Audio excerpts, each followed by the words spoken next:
హైదరాబాద్ నగరంలో ఒక చిన్న, ఆహ్లాదకరమైన వంటగది ఉండేది. ఈ వంటగది పెద్దమ్మ ఆయేషాది. ఆమె పులావు ఎంతో ప్రసిద్ధి చెందింది. ఆమె పులావు సువాసన ఎక్కడినుండో వారిని ఆహ్వానించేది. అందరూ ఆ వంట మంత్రాన్ని రుచి చూడాలనుకుంటూ వచ్చేవారు. ప్రతి ఆదివారం వంటగది కుటుంబ సభ్యుల తహతహలతో కలిసిపోతూ ఉండేది. వారంతా సదా ఒక పనిలో నిమగ్నమై ఉండేవారు. చిన్నారి అరీఫ్ అన్నం కడిగే పనిని సీరియస్గా చేసేవాడు.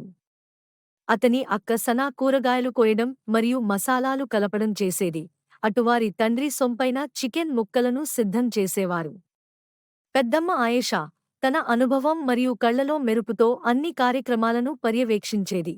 మీకున్న ప్రేమయే ముఖ్యమని గుర్తుంచుకోండి, పెద్దమ్మ నవ్వుతూ చెప్పేది. పులావు కేవలం ఆహారం కాదు, అది రుచులు మరియు కుటుంబం వేడుక. ఆమె పులావు రహస్యం కేవలం సరైన మసాలాల మిశ్రమం లేదా పదార్థాల సరైన పొరపెట్టి వండడం మాత్రమే కాదు. వంట చేసేటప్పుడు ఆమె చెప్పిన కథలు కూడా. అన్నం మరిగే మరియు చికెన్ మరినేట్ అవుతున్నప్పుడు ఆమె తన చిన్నప్పటి కథలు చెప్పేది. ఎలా ఆమె తన తల్లితో నేర్చుకుంది, ఎలా ఆమె తల్లి నుండి నేర్చుకుంది, అలా పురాణంగా సాగింది. ప్రతి కథ ఆమె పులావుకి చరిత్ర మరియు సంప్రదాయం జోడించేది. ఒక ఆదివారం వారంతా పులావు వండుకునే పనిలో ఉన్నప్పుడు ఒక యువకుడు పేరు రేహాన్ ఆ అల్లీకి వచ్చింది. ఆహ్లాదకరమైన వంట సువాసనతో ఆకర్షితుడై ఆ సువాసనను అనుసరిస్తూ వచ్చి పెద్దమ్మ వంటగదికి చేరుకున్నాడు. ప్రయాణంతో అలసిపోయిన అతను నిదానంగా తలుపు తట్టాడు. హలో, పెద్దమ్మ ఆయేషా మమకారంగా అతని స్వాగతం చేసింది. మీకు మంచి భోజనం కావాలి అనుకుంటున్నావు. రేహాన్ తలాడించాడు. అతని పొట్ట కూడా సిగ్గుతో గుసగుసలాడింది. నేను రోజులుగా ప్రయాణిస్తున్నాను. మీ వంట సువాసన నన్ను ఇక్కడికి తీసుకువచ్చింది. ఇది ఇల్లు వంటి సువాసన. పెద్దమ్మ ఆయేషా కళ్ళు మెరిశాయి. రా, రా. మా బల్లమీద ఎల్లప్పుడూ ఒక చోటు ఉంటుంది.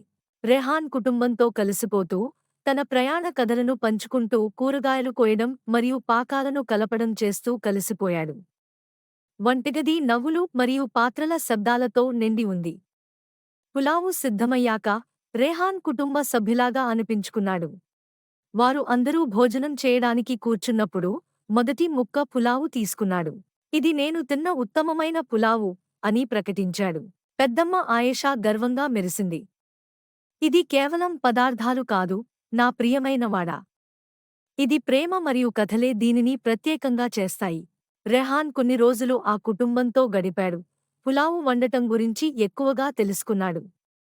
ప్రతి కుటుంబం తమ ప్రత్యేకమైన పులావు ఉండేది, ప్రతిదీ ప్రత్యేకం మరియు ప్రేమపూర్వకంగా. అతను పులావు కేవలం ఒక వంటకం కాదు, అది ఐక్యతకు చిహ్నం, వేర్వేరు జీవితాల నుంచి వచ్చిన మనుషులను కలిపే వంటకం అని తెలుసుకున్నాడు. రెహాన్ తన ప్రయాణం కొనసాగించడానికి సమయం వచ్చినప్పుడు పెద్దమ్మ ఆయేషా అతనికి ప్రత్యేక మసాలా పొడి మరియు ఒక చేతిరాత చిట్టా ఇచ్చింది. దీని తీసుకో, ఆమె చెప్పింది. ఎక్కడికెళ్ళినా మా కథ మరియు మా పులావు పంచు. రెహాన్ ఆమెకు కృతజ్ఞతలు చెప్పాడు, సంప్రదాయాన్ని కాపాడుతానని వాగ్దానం చేశాడు. అతను ఊర్ల నుంచి ఊర్లకు ప్రయాణిస్తూనే పెద్దమ్మ ఆయేషా పులావు మరియు కథలను పంచుకున్నాడు. ప్రజలు పులావు రుచి చూసి కథలు వినడం కోసం చేరేవారు. భోజనం పంచుకునే ఆ సరళమైన కానీ సారవంతమైన చర్యలో సంతోషం మరియు ఆనందం పొందేవారు. ఎంతో సంవత్సరాల తర్వాత రెహాన్ అనేక కథలతో అనుభవజ్ఞుడై తిరిగి హైదరాబాద్ వచ్చాడు. అతను పరిచయమైన అల్లీకి వెళ్లి పెద్దమ్మను కలిసేందుకు ఆసక్తిగా ఎదురుచూస్తున్నాడు. ఆశ్చర్యంగా, వంటగది ఇప్పటికీ అక్కడే సందడి చేస్తూ ఉంది. అతనిని హృదయపూర్వకంగా స్వాగతించి కలిసి పెద్ద పులావు విందు సిద్ధం చేశారు. అందరూ భోజనం చేయడానికి కూర్చుని రెహాన్ చుట్టూ చిరునవ్వులతో ఉన్న ముఖాలను చూసి లోతైన కృతజ్ఞతను అనుభవించాడు. పులావు కేవలం ఆహారం కాదు, అది కలయికలను పెంచుతుంది, స్మృతులను సృష్టిస్తుంది, ప్రతి అన్నం గింజలో ప్రేమను నింపుతుంది అని అతనికి తెలుసు.